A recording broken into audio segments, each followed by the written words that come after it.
Funky cinema full comedy content, comedy ఓరియంటెడ్గా cinema ఉంటుందని నేను అనుకుంటున్నాను. ఎలాగంటే దీన్ని డైరెక్ట్ చేసిన కేవి ఆనంద్ గారు, కేవి అనుదీప్ గారు. కేవి అనుదీప్ అంతకుముందు మనకు జాతిరత్నాలు సినిమా తీశారు. జాతిరత్నాలు సినిమా అనేది ఫుల్, అంటే త్రూ అవుట్ సినిమా ఎంత బ్లాక్ బస్టర్ కామెడీ సినిమాను మనం ప్రత్యేకంగా చెప్పవసరం లే. ఈ ఫంకీ ట్రైలర్ చూసినా సరే అంత కామెడీ ఓరియంటెడ్గానే సినిమా ఉంది. జాతిరత్నాలు ఎంత బ్లాక్ బస్టర్ అవుద్దో అంత బ్లాక్ బస్టర్ అయ్యే అవకాశాలు ఉన్నాయి.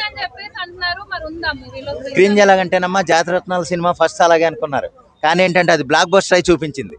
ఎందుకంటే అందులో ఉన్న పంచులు నాకు తెలిసి ఆ టైంలో కానీ ఇప్పుడు కూడా ఏ సినిమాలోనే లేవు, అంత గొప్ప పంచులు ఉన్నాయి.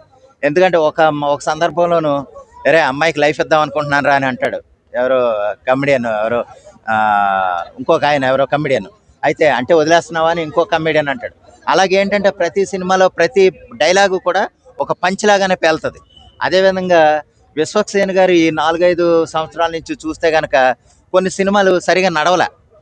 ఎందుకంటే అది ఫ్లాప్లు అవటం, ఫామ్లో లేకపోవటం వల్ల ఏంటంటే కొంచెం బ్రేక్ తీసుకుని ఒక మంచి సినిమా చేయాలన్న ఉద్దేశంతో అనుదీప్ కేవి గారితో తీస్తే కనుక ఒక కామెడీ ఓరియంటెడ్గా ఉంటుంది.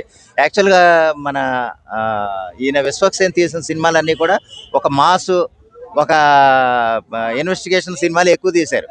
కామెడీ సినిమా ఎప్పుడూ ట్రై చేయలే. ఒకవేళ చేసి ఆయన కెపాసిటీ ఉన్నా కానీ ఎప్పుడూ ట్రై చేయలే. ఇప్పుడు ఫుల్ లెంగ్త్ కామెడీ చేయాలన్న ఉద్దేశంతో ఈ అనుదీప్ కేవి గారు డైరెక్షన్లో చేయటం అనేది చాలా గొప్ప విషయం అండి. ఈ సినిమా అంతకుముందు ఆయన తీసిన జాతిరత్నాల సినిమా ఎంత హిట్ అయిందో అంత హిట్ అవుద్దని నేను కోరుకుంటున్నాను. దానికి తగ్గట్టుగానే సినిమా టీము, అంటే అటు విశ్వక్సేన్ కానీ లేదా ఇటు అనుదీప్ కేవి కూడా చాలా జాగ్రత్త వహించే సినిమా తీశారని నేను అనుకుంటున్నాను. ఆ విధంగా బ్లాక్ బస్టర్ అవుద్దన్న ఉద్దేశంతో అయితే సందేహమే లేదు. ఎందుకంటే ఆయన కొంచెం జాగ్రత్త పడ్డాడు ఈ సినిమాతో.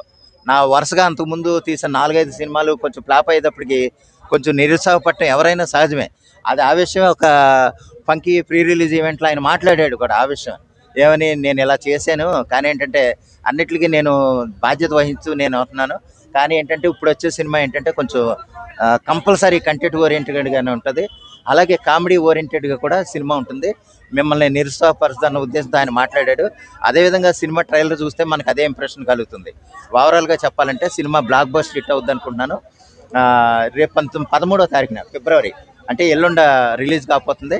ఆ సినిమా బ్లాక్ బస్టర్ కావాలని నేను కోరుకుంటున్నాను.